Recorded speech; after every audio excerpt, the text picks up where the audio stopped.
This corrupt officer thought he could destroy an innocent nurse by planting prohibited substances as part of a calculated, organized scheme. He had no idea his every move was being live-streamed to an internal security service that was about to turn his own huge sentence into a reality. The sun was just beginning to dip below the horizon, painting the sky in shades of bruised purple and orange, when I saw the red and blue strobes reflecting off my rearview mirror. I hadn't been speeding. I hadn't swerved. I was just a woman driving home from a grueling 12-hour shift at the hospital, still wearing my scrubs, smelling faintly of antiseptic and exhaustion. I pulled my 2023 Honda over to the curb, my hands trembling slightly as I gripped the steering wheel at 10 and 2. I've lived in this town my whole life, and I knew the reputation of the local precinct, especially when it came to people who looked like me. This wasn't my first time being followed, but something about the way the patrol car jerked to a stop behind me felt different. It felt aggressive. Officer Miller didn't even wait for me to roll the window down all the way before he started barking orders. He was a mountain of a man. His face flushed a deep, angry red that reflected the light of his flashers. He didn't ask for my license. He didn't ask for my registration. He simply leaned his elbows on my door, peering inside with a look of pure, unadulterated disdain that made my skin crawl. "Where'd a girl like you get a car like this?" he sneered, his voice dripping with a condescension that was all too familiar. The way he said, "a girl like you," carried the weight of 1,000 unspoken prejudices. I tried to stay professional, telling him I was a neonatal nurse, and that I'd worked double shifts for 2 years to afford the down payment. But he just laughed. A dry, hacking sound that sent chills down my spine. Before I could even process his reaction, he ordered me out of the vehicle. My heart hammered against my ribs like a trapped bird. I tried to stay calm, remembering every piece of advice my father had ever given me. "Keep your hands visible, Maya. Don't give them a reason," he'd always say. But as I stepped onto the pavement, I realized Miller didn't need a reason. He grabbed my arm with a grip so tight I knew it would leave dark thumbprints on my skin, yanking me toward the rear of the car. I watched in absolute horror as he took his heavy metal flashlight and, with a casual flick of his wrist, smashed it against my driver's side mirror. The glass shattered, raining down on my shoes like diamonds of ice. "Look at that," he mocked, his eyes glinting with malice. "Defective equipment. That's a searchable offense." I stood there shivering in the evening chill as he began to search my car. It wasn't a search. It was a calculated demolition. He didn't just look under the seats. He ripped the leather upholstery I'd saved up for months to afford. He threw my medical bag into the dirt, stepping on my stethoscope with a sickening crunch of plastic and metal. He was looking for something. Or rather, he was preparing to create something. He kept muttering under his breath about thugs and people who think they're better than the law. Then his demeanor changed.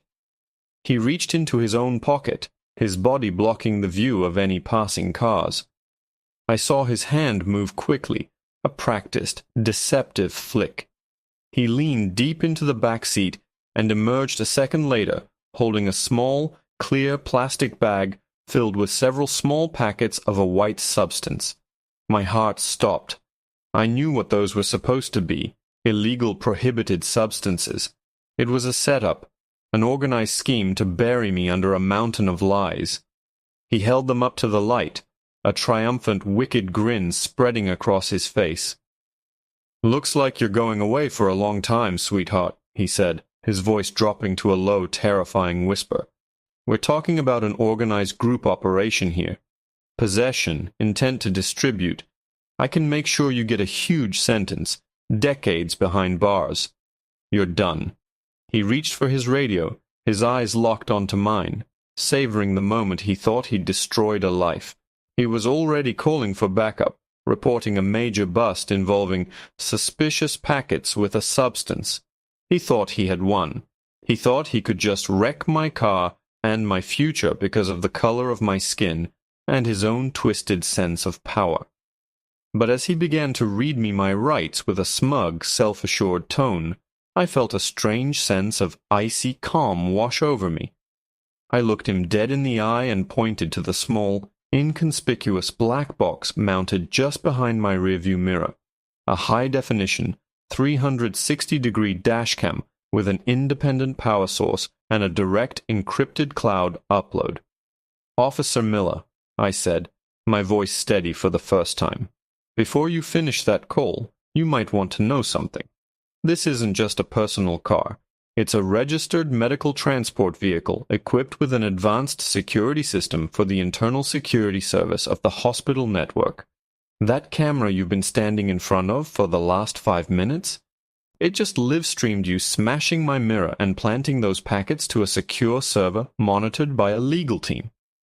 The color drained from Miller's face so fast it was almost comical. His hand froze on the radio, the static crackling in the sudden, heavy silence between us. The smug grin vanished, replaced by a look of sheer, panicked realization. But that wasn't the biggest problem he was about to face. From around the corner, 3 dark SUVs with tinted windows and hidden emergency lights screeched to a halt, boxing his patrol car in from every angle. One of the men who stepped out wasn't wearing a local police uniform. He was wearing a suit, and he looked very, very angry. The man in the suit didn't walk. He marched, his presence commanding the space as if he owned the very asphalt we stood on. This was Mr. Sterling, the head of the internal security service for the tri-state hospital conglomerate I worked for. He wasn't just some corporate lawyer. He was a former high-ranking investigator who had been hired to protect the network's assets, and that included the staff. Behind him, 4 tactical officers from the service's private security wing fanned out, their faces stone cold, their eyes fixed on Miller. Miller's hand, which had been reaching for his cuffs, faltered. He looked from me to the dashcam, then to the imposing men surrounding him. "What is this?" he stammered, his bravado leaking out of him like air from a punctured tire. "This is a police scene.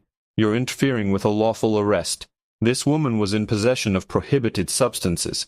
I found them right there in the back seat." He pointed a trembling finger at the packets he had just planted, but his voice lacked the booming authority it had possessed only seconds ago. Mr. Sterling didn't even look at the packets. He stopped inches from Miller, staring him down with a gaze that could have withered stone. "Officer Miller," Sterling said, his voice a low, dangerous rumble, "my department has been tracking a specific organized scheme within this precinct for 6 months. We've had reports of medical professionals being targeted, their vehicles damaged, and evidence being fabricated to extort settlement money or to pad arrest quotas for a certain group of radicals within your department. We just didn't have the perfect bait until tonight." I felt a surge of adrenaline. I hadn't known I was part of a sting operation, but I knew the hospital had been installing these new security suites in the cars of senior staff after a string of suspicious traffic stops near the medical center. The realization hit me. They weren't just protecting me.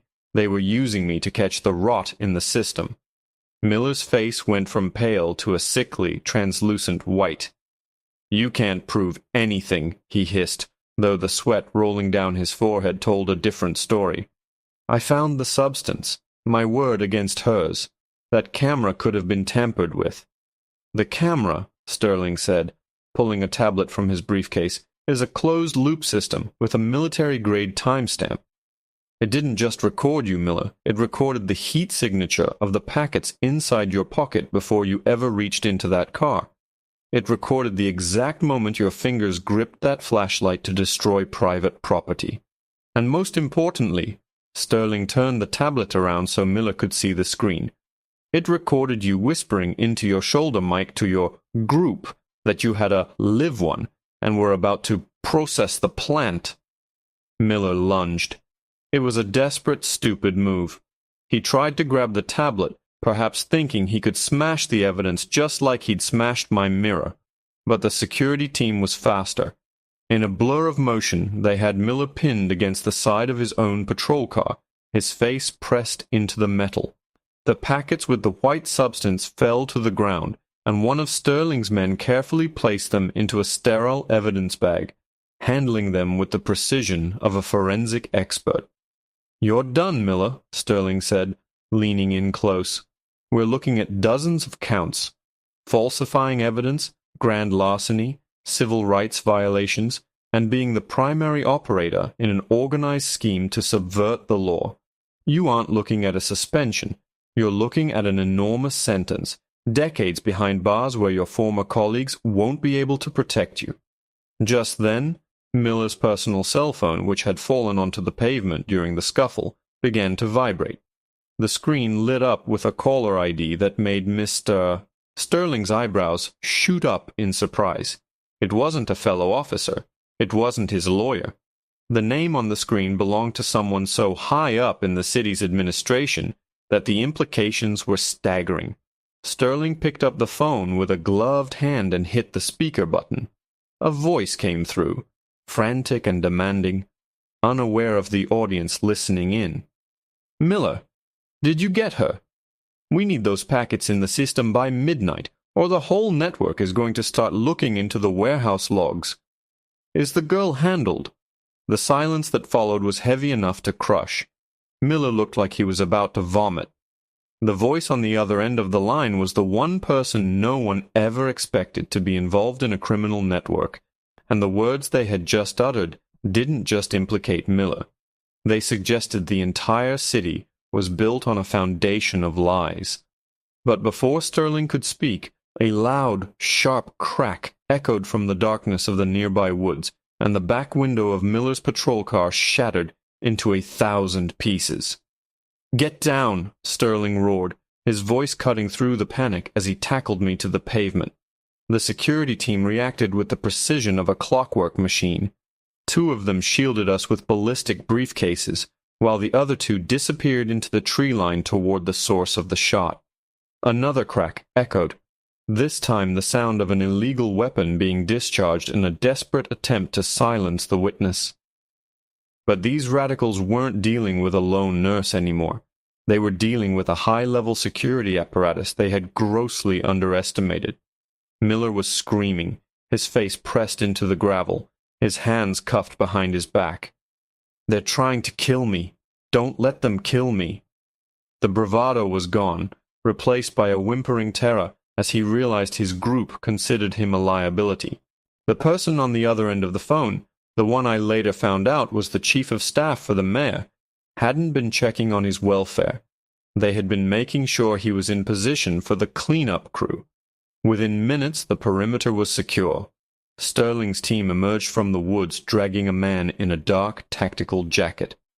It was Miller's own partner, a man who had been hiding in the shadows, ready to eliminate both Miller and me to protect the organized scheme they had been running for years. They weren't just dirty cops. They were part of a sophisticated network that used traffic stops to facilitate the movement of prohibited substances while framing innocent people to keep the heat off their own operations. As more sirens began to wail in the distance, the honest ones this time, the ones Sterling had called from the regional oversight office, the weight of what had just happened began to sink in. I sat on the bumper of one of the black SUVs, a shock blanket draped over my shoulders, watching as Miller was hoisted into the back of a van. He looked at me one last time, his eyes filled with a mixture of hatred and defeat. He had lost everything, his career, his reputation, his freedom, all because he thought a woman like me was an easy target. He had spent 5 minutes trying to destroy my life, and in those same 5 minutes, he had systematically dismantled his own. The investigation that followed was the largest in the city's history. The dashcam footage, combined with the recording of the phone call, and Miller's subsequent confession to save his own skin, blew the lid off the entire operation. The chief of staff was arrested that same night. The radicals within the precinct were rounded up in a series of coordinated raids by the Internal Security Service. They were hit with a laundry list of charges: attempted murder, planting prohibited substances, and leading an organized scheme to subvert the law. Miller didn't get a slap on the wrist. Because of the sheer scale of the corruption and the attempted hit on a medical professional, he was handed an enormous sentence, decades behind bars with no hope of early release. My hospital network didn't just protect me, they compensated me. Within a week, a brand new, top-of-the-line SUV was delivered to my house, fully paid for, with a security system even more advanced than the last one. But the money wasn't the point. The point was the message. For years, people in my neighborhood had lived in fear of Officer Miller's, thinking there was no way to fight back against someone with a badge and a grudge. Now every time I drive past that precinct, I see a new commander, a new set of protocols, and a lot less arrogance. I still work those 12-hour shifts. I still wear my scrubs and smell like the hospital. But now, when I see red and blue lights in my rearview mirror, my hands don't tremble. I know my value, I know my rights, and I know that the truth is a weapon far more powerful than any flashlight or fabricated packet of white powder. Miller thought he was the one in control, but he forgot one simple thing. The world is changing, and some of us are finished being victims. He lost everything in 5 minutes, and in those same 5 minutes, I found a strength I never knew I had. Justice wasn't just served. It was delivered in high definition, and I was the one holding the camera.